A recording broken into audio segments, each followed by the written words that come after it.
Guys, आप सभी का हमारे चैनल पे स्वागत है। तो आज मैं आप सभी के लिए आपका और हमारा फेवरेट वांगशिन फ़ैन फ़िक्शन लेके आई हूँ।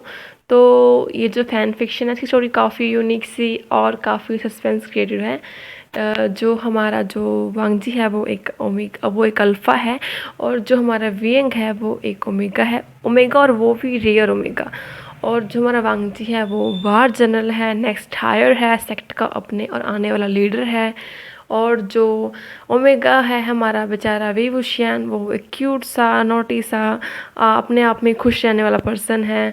जो लावंगजी होता है उसका जो क्लैन होता है लैन क्लैन, उनकी फ़ाइट होती है वैन क्लैन के साथ, क्योंकि जो वैन क्लैन होता है उसने जितने भी आसपास के सेक्टर होते हैं सब पे अपना कब्जा कर लिया होता है और वो नेक्स्ट पावर बन के उभरना चाहता होता है उस पूरे कल्टीवेशन वर्ल्ड में। बट जो लैंड सेट होता है वो ऐसा नहीं चाहता होता और इसीलिए जो लावंगजी होता है वो उस पर उनका उनका तो युद्ध होता है उसका, और जो लावंगजी होता है वो वैन शाओ को मार देता है और जो वैन सेट होता है वो लैंड सेट के अंडर आ जाता है। और वैन सेट के अंदर जितने भी सेक्ट होते हैं जैसे कि लोटस पेयर हो गया, जिन सेक्ट हो गया, और जितने भी सेक्ट उन्होंने अपने अंडर किए हुए थे वो सभी सेक्टर भी ऑटोमेटिकली लैंड सेट के अंदर आ जाते हैं। जो लैंड सेट के जो लीडर होते हैं यानी अंकल चाओ जो होते हैं, वांगजी के डैड वो जाते वियंग के डैड वो जाते हैं मिलने के लिए वांगजी के अंकल से और उनसे कहते हैं कि आप हमारे सेक्ट को, जो उनका सेक्ट है, आप मुझे रिटर्न कर दीजिए और उसके बदले में आप जो भी मुझसे कहेंगे as a gift, as a compensation, आप जो भी चाहेंगे मैं आपको दूंगा।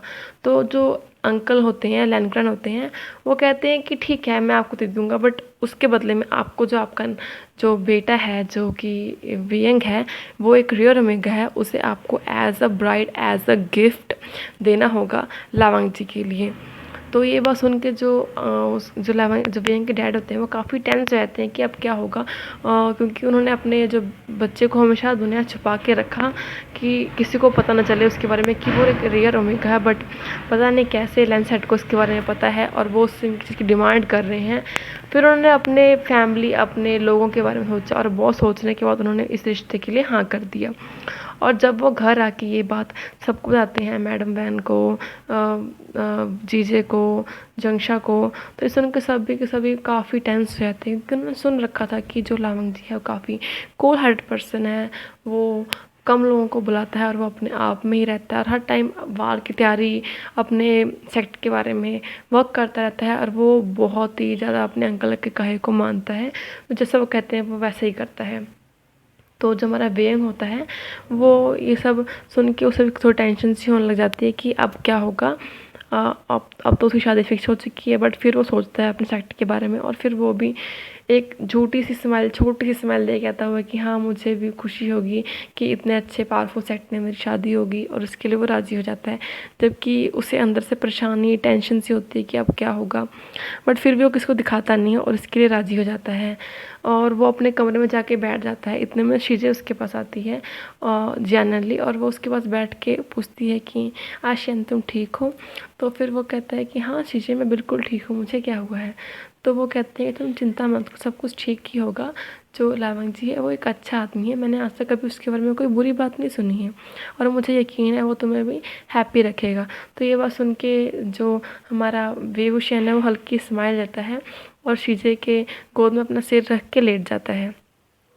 और जो हमारा जो लावंग जी होता है उससे जब पता चलता है कि उसकी शादी फिक्स हो गई है, वो कोई अपना फेस पे एक्सप्रेशन नहीं दिखाता, वो बस अपना सिर ला देता है कि हाँ वो शादी के लिए तैयार है। जो उसके जो भाई होते हैं जेवनजून, वो देखते हैं कि जो वांगजी है वो अपने अंकल की हर बात मानता है। अगर उसे अंकल ने उसे वेन शादी करने ने कहा तो वो तैयार हो गया, उसने एक बार पूछा भी नहीं कि क्यों, किस लिए। और उसके बाद फिर जो शादी की तैयारियां होती हैं वो शुरू हो जाती है दोनों सेक्ट में, लैंग सेक्ट में और लोटस पेयर में भी। जो शादी का जो मेन फंक्शन होता है वो होता है लोटस पेयर में और फिर ब्राइड को लैंड सेक्ट में लेके आना था। मतलब कि जो उनकी वेडिंग के बाद वेयंग और वांगजी ने लैंड सेक्ट वापस आ जाना था। तो उनकी शादी की डेट फिक्स की जाती है 7 डेज़ के बाद, यानी कि 1 वीक के बाद। और उसकी तैयारियाँ चल रही होती हैं। जो हमारा लावंग जी होता है वो अपने काम में बिज़ी होता है, उसे मतलब कि कोई एक्साइटमेंट वगैरह कुछ नहीं होता है, वो बस हमेशा अपना कोल्ड फेस लेके अपना काम करता रहता है। और जो हमारा वेइंग होता है बेचारा नोटी सा, वो टेंस होता है कि अब क्या होगा, उसकी पैकिंग चल रही होती है, उसकी शॉपिंग चल रही होती है मैरिज की। वो सोच रहा होता है कि अब मैं क्या करूँगा, मेरी शादी है, वो भी लैंड सेक्ट में, ऐसा सेक्ट जहाँ पर कितने सारे रूल्स हैं, वहाँ का खाना अजीब है, वहाँ का रहना सहना अजीब है, और ऊपर से जिससे उसकी शादी हो रही है द ग्रेट हांग गुंजुन, इसके बारे में सुन रखा है, वो एक ग्रेट वॉरियर है बट बहुत कोल्ड हार्टेड है। वो सोचता पता नहीं क्या होगा, उससे अंदर अंदर ही डर सा लग रहा होता है, बट फिर भी वो किसी को कुछ कहता नहीं है, और वो शादी के राज़ी होता है। वो किसी को शो नहीं करता कि हाँ वो टेंस है या कुछ भी। वो अपने फेस पे हल्की सी स्माइल रखता है छोटी सी, ताकि सब देख के उसे खुश रहे। तो जंशा होता है वो तो हमेशा वियंग को परेशान करता रहता है, बट अब जब उसे पता लगा कि वियंग जा रहा है तो वो भी बहुत दुखी होता है, क्योंकि उसके बिना उसका दिल नहीं लगेगा और वो अब किसे परेशान करेगा। और वो उसके टेंस भी होता है, क्योंकि वो उसका भाई है और वो उससे बहुत प्यार करता होता है। वो कहीं ना कहीं चाहता होता है कि उसका भला ही हो। तो वो उसके पास जाता है और उससे कहता है कि वियंग अगर तुम जा रहे हो, तो वो कहता है कि हाँ अब तुम्हें जाना ही पड़ेगा जंशा, अब मेरी शादी हो रही है, कुछ कुछ दिनों के बाद तुम्हारी शादी हो जाएगी। तो हमारा जंशा होता है वो एक अल्फ़ा होता है, तो वो वियंग से कहता है कि तुम जाओ, तुम्हारी शादी हो रही है, ठीक है। फिर वो उससे कहते हैं कि अगर तुम्हें कोई भी परेशानी हो या फिर तुम्हें लावंग जी हल्का सा ही परेशान करे ना, तुम सबको छोड़ के मेरे पास आ जाना, मैं तुम्हें अपने पास रख लूँगा। ये बात सुन के ना वियंग के आंखों में आंसू से आ जाते हैं, और वो बहुत खुश रहता है कि उसका भाई उससे इतना प्यार करता है। वो कहता है कि हाँ जंशा ज़रूर।